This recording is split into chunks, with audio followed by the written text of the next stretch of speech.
Kaixo, kaixo nere super txiki maiteak, zer moduz gaude, zuen nahi duzuen bizitza sortzen super sekretu hauek. Entrenatzen espero dut baietz.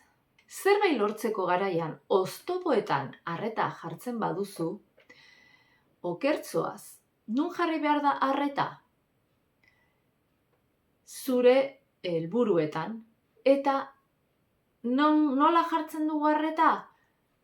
Ura lortzeko sortzen zaizkigun oztopoetan. Ez, zu mantendu zure helburua buruan eta segi aurrera. Bideo honetan, gehiago jakingo duzu aurrera super txikiak eta super familia.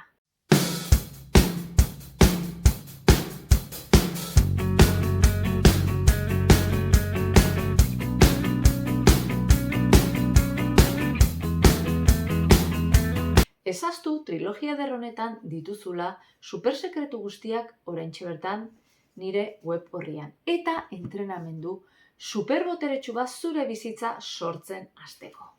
Zerk despistatzen zaitu zure helburuak lortzeko garaian?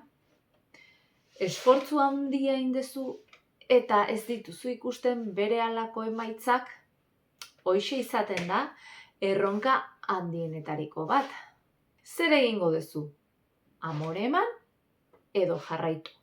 Biktima paperean jarriko zea, jolin, pila bat estudiatu dut, ez dut aprobatu, 4,8 eta irakasleak kateatu egin dit, ez du merezi, eta bar. Kokatu zaite, irten bidetan ardura hartu. Lehentasunak jarri behar dituzu.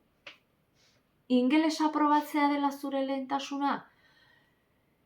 Ekidin, beste entretenitzeko gauzak berdin du edozein aitzaki jar dezakezu. Hau jaso behar dut, lagun honekin hitz egin behar dut, arropa hori behar dut. Garrantzitsuena zer den jakin behar duzu. Idatzi bertan zein den zure lehentasuna. Egunero ordu bete inglesa ikastea alegia. Eta jarri hemen barruan irudia irakaslea zuzoriontzen aprobatzeagatik. Eta segi horrekin buruan. Zenbat eta gehiago entretenitu eta aitzakia jarri beranduago lortuko duzu zure helburua. Orain arteko berdina egiten baduzu eta ez baduzu aprobatu, berdin jarraituko duzu aprobatu gabe. Esfortzu eta energia behar duzu helburu hori lortzeko. Eta zenbat eta lehenago lortu, hobeto. Egunero irudikatu zure helburua eta ez etxi. Ez konformatu emaitza kaskarrekin. Zer emango dizu zoriontasuna? Zerk aurrerakuntzak emango dizu zoriontasuna. Eta gero eta gehiago nahiko duzu zure burua superatzen joateko gogoa etorriko zaizu. Bestela zure lehenoko ituretara bueltatuko zea.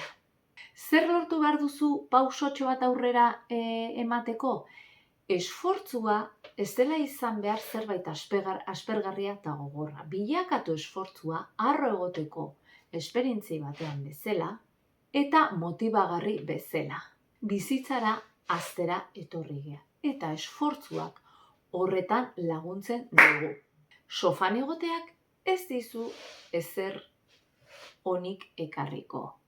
Irudikatu nora zoazen, zein den helburua, eta zergatik lortu nahi duzun helburu hori. Helburu guztietan jarri, argia jarri.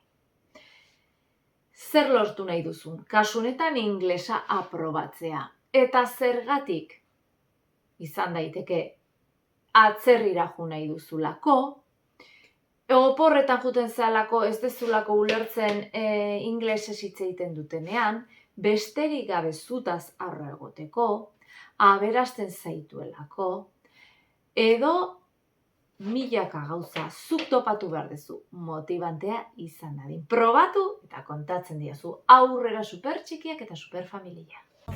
Nahi dote eta ikon volumena gorputzek eskatzen degust, bai, martxa, ban, txiki, ban, buelta da buelta bueltak eman